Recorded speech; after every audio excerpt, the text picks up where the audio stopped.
Sunog sa boundary sa Barangay San Roque, Talisay City ug Barangay Inayawan sa Cebu City nakaapekto sa dulan 40 ka mga balay sa dapit.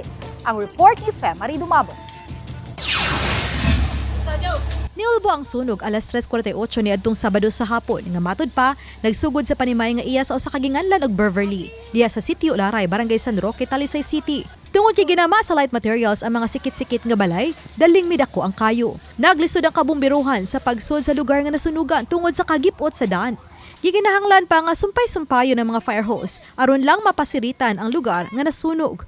Giisa sa second alarm ang sunog.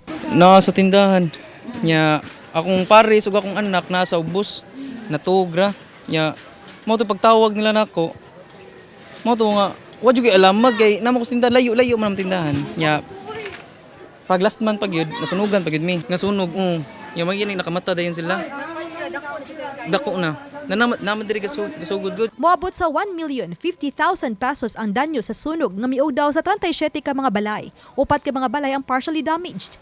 Moabot sa 41 ka pamilyahan o 211 ka individual ang napektuhan sa sunog. Padayon pang gisusi ang hinungdan sa sunog. Usa sa gisubay sa BFP ang giingong nabiyaang giluto sa mga bata. Wala pa lagi ma'am ang initial cost na to ato pa nang gikuan kay wala mo gitawa daw ng balaya.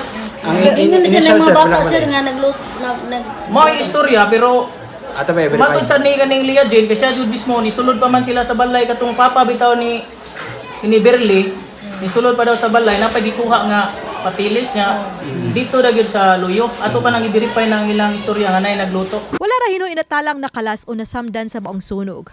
Samtang dali usab dayon nga nakapahimutang og mga modular tents ang kagamhanan sa dakbayan sa Talisay diha sa San Roque Gym aron mo magsilbing temporaryo nga kapuy-an sa mga biktima sa sunog.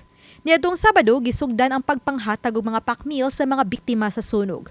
Nihimo na sa pag-assessment ang Talisay City Social Welfare Services alang sa ilang ihatag nga financial assistance ug housing materials. Obani Cleofer Lumayag ug Rod Prado, Moabot. Balitang Bisdak.